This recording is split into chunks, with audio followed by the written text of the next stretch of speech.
आज हम लोग बात करेंगे बिहार यूनिवर्सिटी मुजफ्फरपुर का एग्जामिनेशन पैटर्न का कि एग्जामिनेशन पैटर्न क्या होगा, ऑब्जेक्टिव होगा या सब्जेक्टिव एग्जाम होगा। काफ़ी कंफ्यूजन है स्टूडेंट को, तो सभी कंफ्यूजन आपको हम दूर करेंगे। तो अभी तक हमारे चैनल को सब्सक्राइब नहीं किए तो सब्सक्राइब कर ले और बेल आइकन दबा दें। हाँ, अपने दोस्तों के साथ शेयर करना नहीं भूलिएगा। चलिए इस वीडियो को शुरू करते हैं। मुजफ्फरपुर का यानी ब्रावो यूनिवर्सिटी का जितने भी स्टूडेंट है सभी को माइंड में कंफ्यूजन चल रहा है कि सर क्या एग्जाम हमारा ऑब्जेक्टिव होगा या सब्जेक्टिव होगा। क्या कंफ्यूजन चल रहा है कि सर क्या का एग्जाम ऑब्जेक्टिव होगा या सब्जेक्टिव होगा, या सब्जेक्टिव होगा। अब कंफ्यूजन कहां से स्टार्ट हुआ वो आपको हम बता देते हैं। जो कंफ्यूजन आपका स्टार्ट हुआ ना सब्जेक्टिव होगा, तो ये कंफ्यूजन कुछ दिन पहले आप देखे होंगे पेपर में एक आर्टिकल छपा था जिसमें लिखा हुआ था बिहार यूनिवर्सिटी के बारे में, लिखा हुआ था वैकल्पिक विषय यानी ऑप्शनल सब्जेक्ट का एग्जाम ऑब्जेक्टिव होगा। अब इससे लेकर माइंड में बहुत सारे कन्फ्यूजन्स आप लोग को हो गया है। देखिए आपका जो एग्जामिनेशन पैटर्न है, जितने मार्क्स का एग्जाम होना था सब कुछ सेम रहेगा, सब कुछ सेम रहेगा। वैसे चेंज क्या होगा, मतलब आपका जो वैकल्पिक विषय यानी ऑप्शनल जो सब्जेक्ट है, इसका मतलब ये कि ऑनर्स पेपर जो भी आपका होगा, क्या होगा, ऑनर्स पेपर जो भी होगा वो उसका एग्जाम आपका सब्जेक्टिव होने वाला है। क्या होने वाला है, इसका एग्जाम आपका सब्जेक्टिव होने वाला है। ये बात को ध्यान रखिएगा। ऑनर्स पेपर एक है आपका, क्या है, एमजेसी है। अगर आपका कोई भी ऑनर्स लिए होंगे तो आपका एमजेसी होगा आपका ऑनर्स पेपर। अगर माइनर है आपका, माइनर में ऑनर्स पेपर के अलावा जो भी सब्जेक्ट आपको पढ़ना चाह वो सभी का एग्जाम आपका ऑब्जेक्टिव लिया जाएगा। मतलब जो आपका ऑप्शनल सब्जेक्ट है ऑनर्स पेपर के अलावा, जो ऑप्शनल सब्जेक्ट है वो आपका, या ऑप्शनल पेपर है जो आपका, उसका एग्जाम आपका ऑब्जेक्टिव होगा, उसका एग्जाम ऑब्जेक्टिव होगा। अब एक बात आपको माइंड में कंफ्यूजन करेगा, क्रिएट करेगा, बहुत सारा आपको परेशान करेगा। ये परेशान करेगा सर हम एग्जाम की जो हम तैयारी किए सेमेस्टर 1 की, उसका एग्जाम तो हम लोग सब्जेक्टिव तरीके से तैयारी किए हैं, अब ऑब्जेक्टिव हो गया सर, अब क्या करें, अब क्या कुछ हमारा क्या होगा, वो पास करेंगे या नहीं करेंगे। तो समस्या बहुत सारी डाउट्स होगा आपको माइंड में। देखिए एक चीज़ आपको क्लियर करना है, देखिए आप ऑब्जेक्टिव एग्जाम कौन दे पाता है, ऑब्जेक्टिव क्वेश्चन कौन सॉल्व कर पाता है, जो थ्योरेटिकल पढ़ रखा था। जो अगर आप थ्योरेटिकल नहीं पढ़ोगे, आपको थ्योरेटिकल नॉलेज नहीं होगा तो आपसे ऑब्जेक्टिव क्वेश्चन सॉल्व नहीं होगा। तो इस बात को आपको बिल्कुल नहीं टेंशन लेना है कि सर हम सब्जेक्टिव की तैयारी किए थे अब ऑब्जेक्टिव एग्जाम होगा।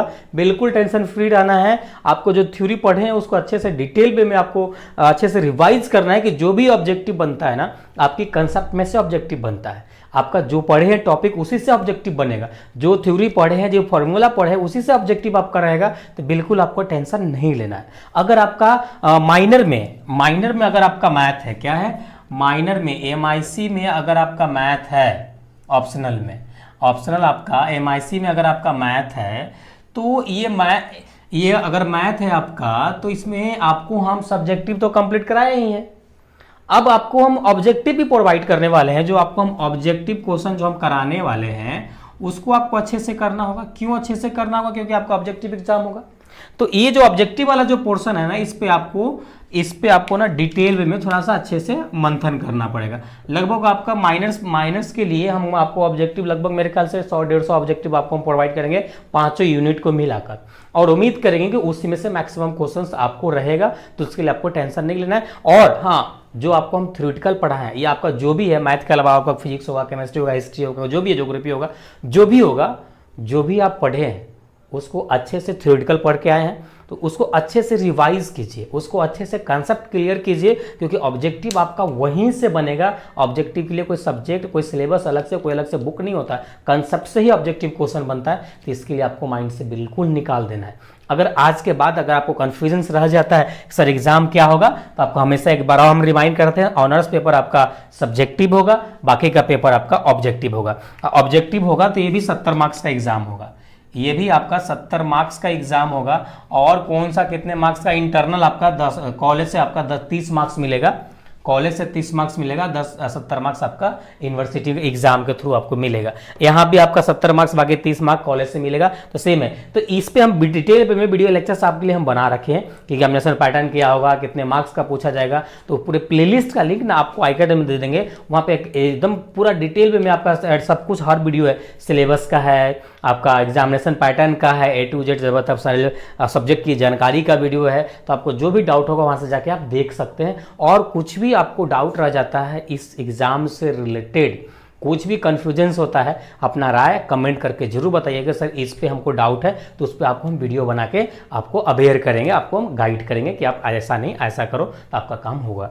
ओके, तो अभी तक हमारे चैनल को सब्सक्राइब नहीं किए हैं तो सब्सक्राइब कर लीजिएगा, क्योंकि इसी प्रकार से इंपॉर्टेंट इंफॉर्मेशन के साथ साथ आपको कंसेप्ट, वीडियो लेक्चर्स, गाइडेंस सब कुछ आपको इस चैनल पे मिलता रहता है। तो आप सब्सक्राइब करके बेल आइकन जरूर दबाइएगा और अपने दोस्तों के साथ शेयर करना नहीं भूलिएगा। तो चलिए हम एक और कोई नए वीडियो में मिलेंगे जहां पे आपको कुछ ना कुछ इन्फॉर्मेशन देते हुए दिखेंगे। तो चलिए हम लोग फिर मिलते हैं नेक्स्ट लेक्चर में, जब तक अपना ख्याल रखिए। Thanks, love you all.